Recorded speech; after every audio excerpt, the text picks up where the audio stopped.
Hare Krishna. So, we have seen yesterday, Krishna has told us that everyone doesn't understand him. Mam tu vedana kaschana. Why is it that people fail to understand him? General populace fails to understand him. Krishna answers in today's verse. He says, इच्छाद्वेष समुत्थेन द्वन्द्व मोहेन भारत सर्वभूतानि सम्मोहं सर्गे यान्ति परन्तप.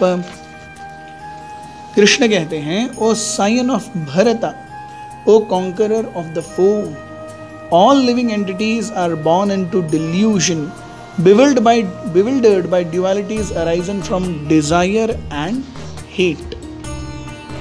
हर कोई जीव इस भौतिक जगत में द्वंद्व में जन्म ले रहा है. इच्छा है और द्वेष है. इच्छा किस चीज की? भोग करने की, चाहे इंद्रिय भोग हो, मनोभोग हो, बौद्धिक भोग हो, अहंकार रूपी भोग हो. सो इच्छा है भोग करने की. और जो भी चीजें, जो भी व्यक्ति या जो भी परिस्थिति मुझे इस भोग से रोकती है, उसके प्रति द्वेष है. सो इच्छा है भोग की, और जो भी चीज मुझे उस भोग से रोकती है, उसके प्रति द्वेष है. इच्छा द्वेष सम उत्थेन, इन दोनों के कारण द्वंद्व मोहेन भारत, इस द्वंद्व से हर एक जीव इस भौतिक संसार में मोहित है, मोहग्रस्त है, illusion. So every duality is an illusion. Good और bad is also an illusion. Profit or loss is an illusion. Somebody giving me honor or somebody dishonoring me is an illusion. The difference between man and woman is an illusion. Everything actually is an illusion, because at the level of soul none of these things remain. आत्मा के स्तर पर न हानि है, न लाभ है, न मान है, न अपमान है, न स्त्री है, न पुरुष है. आत्मा के स्तर पर ये कोई भी चीजें आत्मा पर लागू नहीं होती.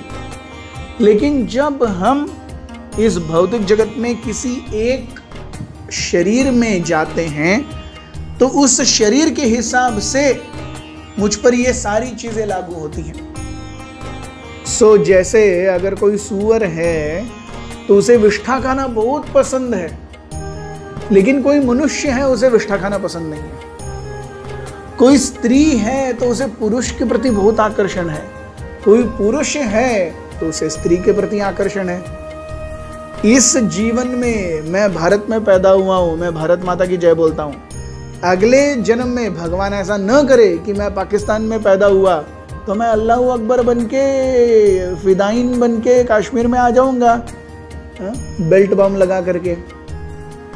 So everything is pertaining to body. Everything is pertaining to body. And the body itself is temporary. इसीलिए इच्छा और द्वेष ये क्या करते हैं? सर्वभूतानि सम्मोह, सम्मोह, सम्यक रूपेण मोह. रत्ती भर भी ऐसी जगह नहीं है हमारी चेतना में जहां ये मोह नहीं है. और श्रील प्रभुपाद हमें बताते हैं, सबसे बड़ा मोह क्या है? सबसे बड़ा मोह है कि मैं शरीर हूं. The greatest illusion is I am body and everything that is belonging to this body is mine. तो ऐसे सम्यक रूपेण मोहित अवस्था में सर्गे यान्ति परंतप. हे परंतप, यहाँ पे अर्जुन को Parantapa, O vivid chastiser of enemies, so conqueror of the foe. So यहाँ पे परंतप करके भगवान क्यों एड्रेस करते हैं अर्जुन को? सो ये इच्छा और द्वेष, ये जो द्वंद्व है, जिसके ऊपर भगवान ने पहले भी चर्चा की है, दूसरे अध्याय के 64वें श्लोक में और तीसरे अध्याय के 37 से लेकर 43, 2.64 and 3.37 to 43. Krishna has very beautifully described about this duality of material nature. और इससे एक व्यक्ति मोहग्रस्त होता है इस इच्छा और द्वेष के ऊपर, इस द्वंद्व के ऊपर। हे अर्जुन, तुम्हें विजय पानी ही होगी, तब तुम एक्चुअली परंतप हो। You are chastiser of the fool. So a person usually thinks मैंने अपने शत्रुओं को मार गिराया तो मैं महान व्यक्ति, लेकिन वो शत्रु कौन है? बाहर के शत्रुओं से ज्यादा आंतरिक शत्रु महत्वपूर्ण है। इच्छा और द्वेष ये सबसे मूलभूत शत्रु हैं। इनसे जो निपट जाए तब वो भगवान को जानने के लिए क्या होगा? प्रेरित होगा। तो कैसी अवस्था में मैं इच्छाओं और द्वेष के इस द्वंद्व से ऊपर उठ पाऊंगा, ये हमारे भगवान बताएंगे कल के श्लोक में। हमारे साथ बने रहिए। बहुत बहुत धन्यवाद। हरे कृष्ण।